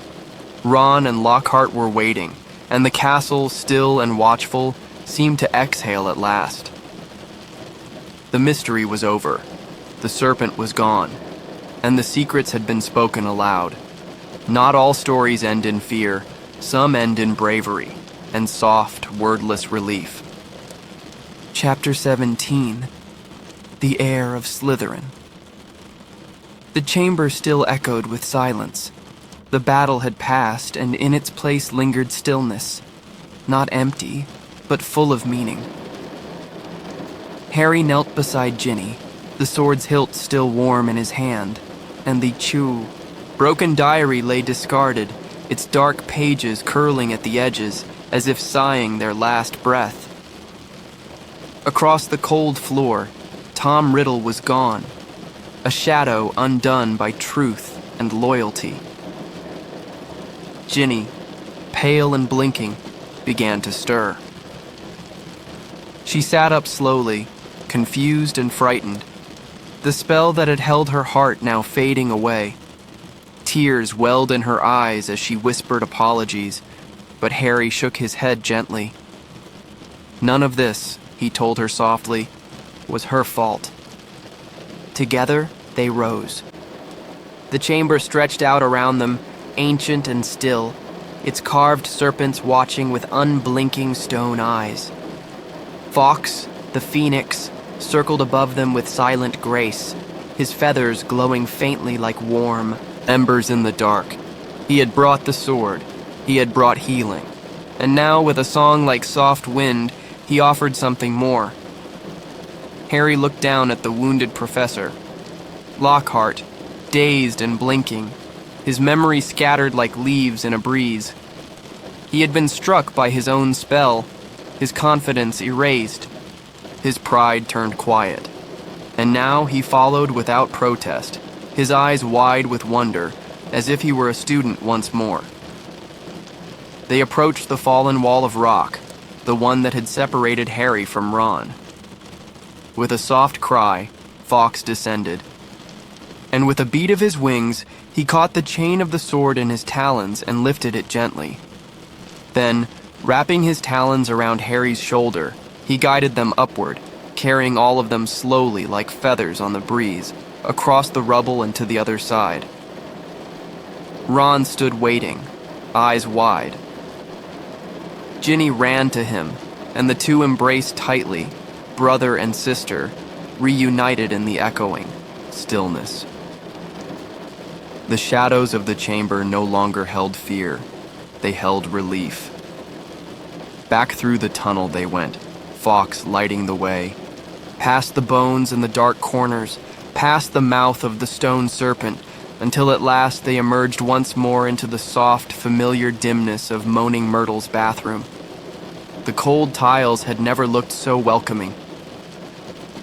Fawkes flew ahead, a warm beacon in the gloom, and when they reached Professor McGonagall's office, it was as though the castle held its breath once more. Inside, Dumbledore had returned. He stood with calm eyes and an open heart, listening patiently as Harry and Ron explained everything. The diary, the chamber, the serpent, and the boy who had once called himself Tom Riddle. Dumbledore nodded quietly, as though the puzzle had finally fit together. He praised them, not loudly, but with that deep warmth that made one feel seen. "You must have shown great loyalty," he said gently, "for Fawkes to come to you." Harry looked at the phoenix, who perched silently on the edge of the desk, his eyes full of ancient kindness. Loyalty. That was what had guided them through the dark. Then came a soft knock at the door, and into the room stepped Lucius Malfoy. Tall and pale, with his silver blonde hair and sharp gaze, followed closely by Dobby, the house elf, his large eyes filled with quiet hope. Lucius spoke with clipped tones, upset about Dumbledore's return. But Harry, calm and steady now, stepped forward and held up the diary. "This was given to Ginny," he said softly. "It's what opened the chamber." And in that moment, Harry saw something flicker in Malfoy's eyes. Not fear. Recognition. The truth shimmered in the air between them. Malfoy turned and left, his cloak swirling behind him, but Harry wasn't done. He paused beside Dobby, and with a gentle thought, he slipped the diary into one of his own old socks and handed it to Lucius. Lucius, sneering, tossed the sock aside, and Dobby caught it. There was a breathless pause. Then, Dobby stood taller, a sock in hand, and a freedom in his eyes that hadn't been there before. Lucius had unknowingly set him free, and the magic of that moment bloomed like soft moonlight. Dobby was no longer bound. He bowed to Harry, his voice trembling with joy. "Dobby is free." The room was quiet, not from tension, but from peace. So much had been healed in that one night. Ginny was safe. The monster was gone. The chamber was closed. And spring, unseen, waited just beyond the windows. Later, Harry sat quietly in the Gryffindor common room, the fire glowing low as students slowly drifted back from hiding. There was laughter again, lightness in the air. Hagrid had returned too, his arms wide, his voice thick with emotion. "I just want to say," he began, and trailed off, his words swallowed by the cheer and warmth. No more secrets, no more fear, only the soft breath of hope returning to the old halls of Hogwarts. And Harry, looking out the window, felt something simple and sure. He belonged, not just in the castle, but in the hearts of those who had walked beside him in the dark. Chapter 18. Dobby's Reward. The air felt lighter now. The tension that had wrapped the school in silent shadows had finally loosened its grip. Harry sat quietly in the common room, the soft flicker of the fire casting golden shapes on the walls, and beyond the glass, the sky was beginning to blush with the gentle colors of approaching evening. A sudden tap at the door made him look up. There stood Dobby, his wide eyes shimmering with a mixture of joy and disbelief. No longer bound by invisible chains, no longer the house elf trapped in servitude, Dobby moved with a new grace, his tiny hands trembling just a little, like a bird learning to fly. "Harry Potter," Dobby said, his voice both shy and proud. "Dobby is free, truly free." The words felt like a soft song, a lullaby of hope and new beginnings. News of Dobby's freedom spread quietly through Hogwarts. Students whispered it in the halls, and even the portraits seemed to smile a little wider. The castle felt different, softer, warmer, as if the stones themselves breathed. A sigh of relief. Meanwhile, outside the castle walls, the world was waking into summer's gentle embrace.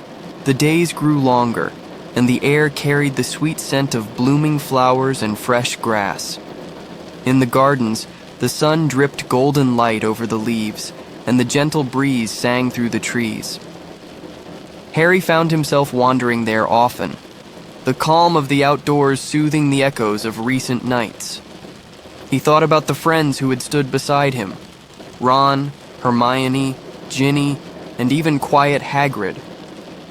He felt their strength woven through him, a comforting thread of belonging and courage. And as the days slipped softly by, Harry's heart felt lighter. One evening, as the stars began to twinkle, Dobby appeared again, this time with a small gift. A tiny sock, carefully folded and embroidered. "It is for Harry Potter," Dobby said shyly, to thank him for giving Dobby freedom. Harry smiled, feeling a warmth bloom deep inside. A simple gift, but full of meaning.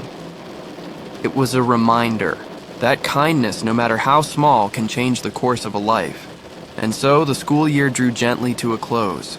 The thread of the chamber was behind them, and the future stretched out wide and soft, like the open sky at dusk.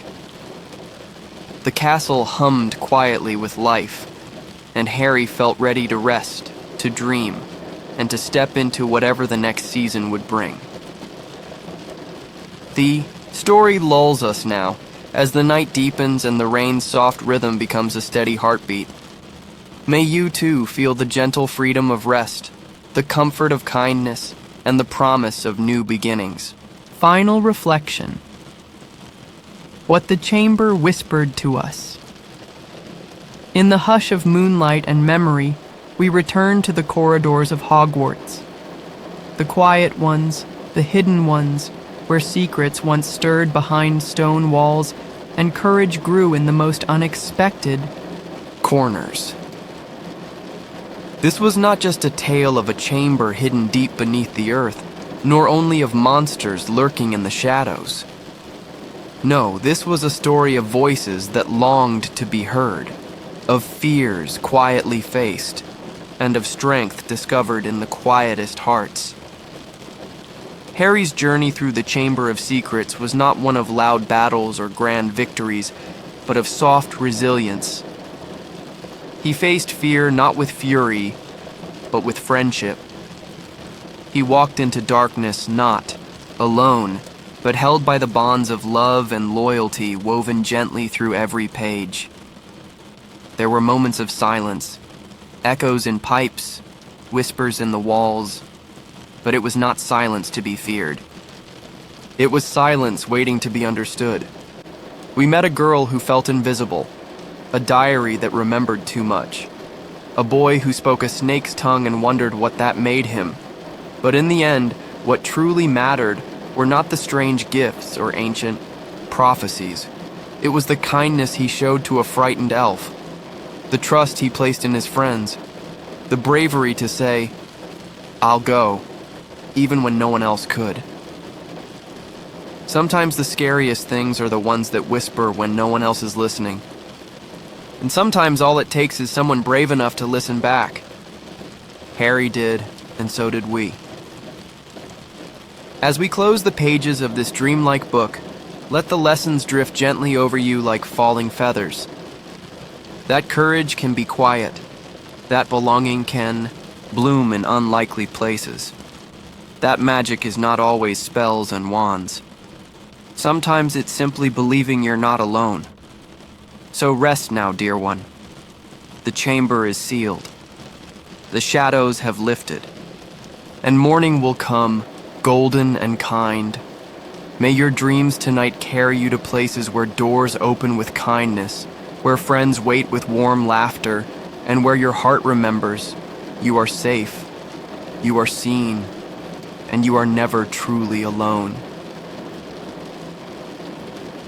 Good night.